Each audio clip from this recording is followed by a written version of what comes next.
The month of death has come and gone, and the channel died a little. But what better incentive for contemplation than the undiscovered country from whose bourne no traveler returns?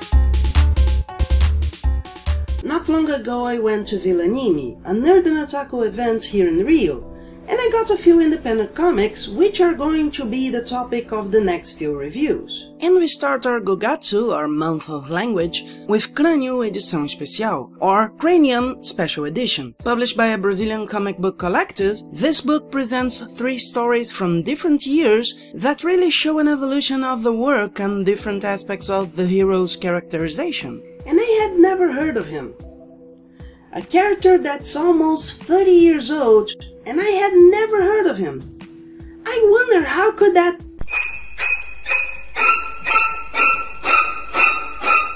Leaving aside the horrors of the Brazilian comic book market, Aquaman and Wonder Woman cannot have exclusive readers. I should comment on the cover, and I have nothing but compliments to make. Almost. Over an image of the city, Cranium flies asking himself if he likes the font on the cover or not. Yeah, there's no reason for him being in this position, unless he stopped and is looking at the title. He's not with his arms forward flying single-minded, nor is he looking towards the city, so he can't be opening his arms to float there. However, that's not a big problem. A bigger problem is the left baby hand and the right broken wrist, and the series expression is a little problematic, especially with the glowing evil eyes. But for me, none of these problems is really enough to break the composition of the green character over the burgundy background. Even the darkening of the legs of the character mixing with the city suggests where he's coming from and maybe him being a part of the city. Even not being able to unsee the hands, the only thing that really seems to deserve notice is that the character's color scheme could be better. The back cover has many problems, as the simplicity of the horizon, or the fact that the hero isn't as gigantic as he could seem. Or, something I particularly hate, the unavoidable implication of good equals Christian. That happens here and has been used in Brazilian media so much. I live in a country where fanatics keep suggesting their religion is a justification to attack others. And by the way, DC, this is one of them. He attacked atheists on TV for no reason. And I really don't appreciate my country being represented by bigots. Porque o sujeito que é ateu, na minha modesta opinião, não tem limites.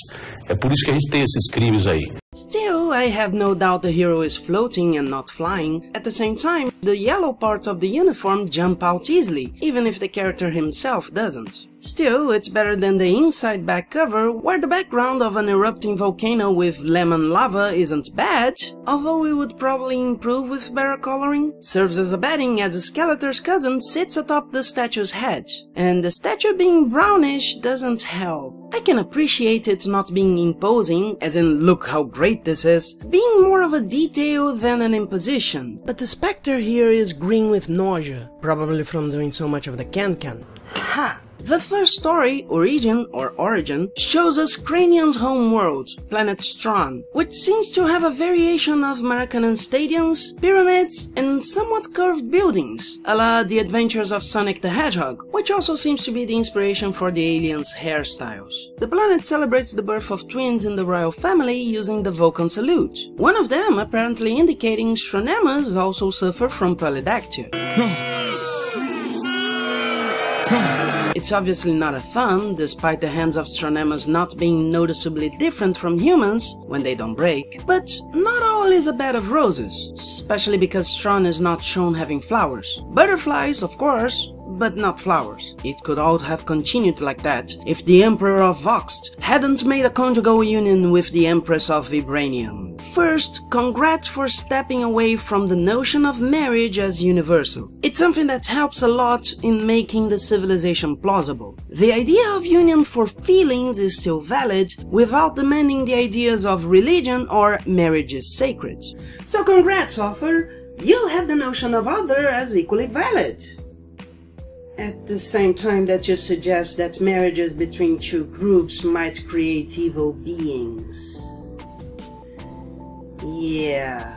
Why would the problem be the conjugal union? Notice that the author doesn't say at any point that this generated stress or that it stirred fanatics, which would be an odd point of view already. No, he directly associates the problem to the marriage between different groups. Anyways, the terrible royal marriage generates a pair of twins, shown to the public in an angle particularly genital. One of them is Haran, our hero, and the other is Croc. Guess who's who? And from their first appearance, both already have their symbols. That could be an alien tradition, otherwise Haran would be a beetle-devouring image, and his brother would be the terrible exclamator. Just call me Mr. White. In any case, I won't give many more details of the story because I feel it's worth reading for yourself. It's a basic story, but not a poorly executed one. I'll just say that Croc rises to power and Haran is sent to Earth after going through brainwashing, and it seems the meaning here is to say his memory was erased, not that his personality was altered. Until his capsule falls in the Amazon and the story ends with a page saying that Haran is now chased by the armed forces, earning the nickname Cranium for his intelligence, always being able to escape his pursuers. The choice of images is somewhat problematic. We have soldiers with guns, Cranium destroying a helicopter's rotor, those soldiers are dead, and a net being dropped on him. If he's a pacifist, which seems to be the idea in other stories, why destroy a helicopter instead of flying away? It's probably to show his power, but not only has this been shown, it can be better shown, as we're going to see in the next story. And if he flew away, why would he be on the floor to be captured? Is the second chopper even higher, in case the alien never seen before could fly? Or maybe they inverted the panel's order? In any case, some died, and this seems to be clear, since the page ends with news saying Cranium saved an abandoned miner from a group of drug dealers. Comentário social! Espera, por que nós não vemos isso? If you're gonna insert something to clarify he's a hero, why aren't we seeing it? The story ends on this note, presented by the most thick-necked newcaster ever. The second story doesn't really have anything in particular to mention. The daughter of a circus couple plays without noticing the circus's lion is on the loose. Our hero saves her, but the parents think he's trying to abduct her until they see he's saved her. Nothing was particularly good or bad visually, besides the mother apparently wearing pants made of Pigpen's clouds of dust, the lion holding the girl's clown nose being more detailed than it needed to be, which led me to think she had a mask on, they were a family of supers, and she was ready to join the insane clown posse. Oh, and the mom decides to hide Cranium before the story starts. That is, without good reason. The father calls the police just because people talk badly about him. That is, without good reason. And the police stop searching for Cranium there simply because the father says it was a prank call. That is, without good reason. And even with the father now defending Cranium, no one goes looking for him. That is without reason. The most important, however, is noticing the evolution of the character. While the first story is not particularly innovative or demonstrates the character's personality, the narrator literally saying who is good and who is bad. Hey! On the second story, he fights a beast that is a real threat and even hurt him without stronger attacks that could kill it, confirming his intentions. Cranium's situation is shown instead of told, and that makes the story much better. In fact, one of the biggest strengths of the character, as I see it, is the parallel of him being mute and people not giving him attention. But that's only felt in a story like this, in which being heroic still gets him chased. And these two factors are particularly well explored on the last story of the book, Pesadelo, or Nightmare. I'm not going into big details because I'd say it's the best story here. But to put it quickly, Cranium is in a dead end and has to choose to attack innocent people. The conclusion of the story solidifying his integrity when showing he is happy not for his survival, but the survival of other people. I'm proud to say I had created pages for Cranium and Francinildo Senna, Cranium's creator and winner of 2008 Bigorna Award for Best Scriptwriter.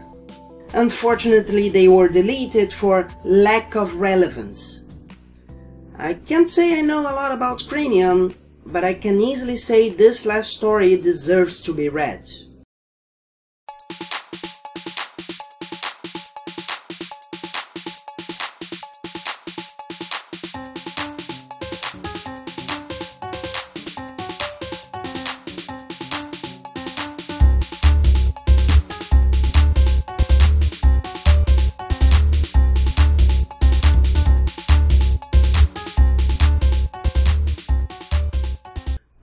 Oh,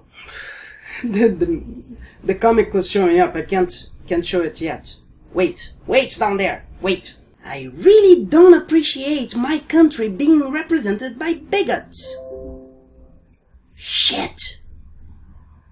What the fuck? Why do you have to make noise now? I finally got a good take. That you suggested that marriages between two groups will create what? And now trying. Almost half an hour.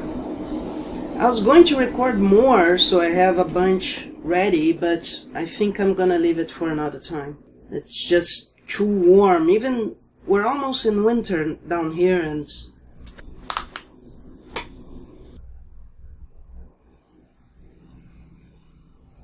Hey! Yeah!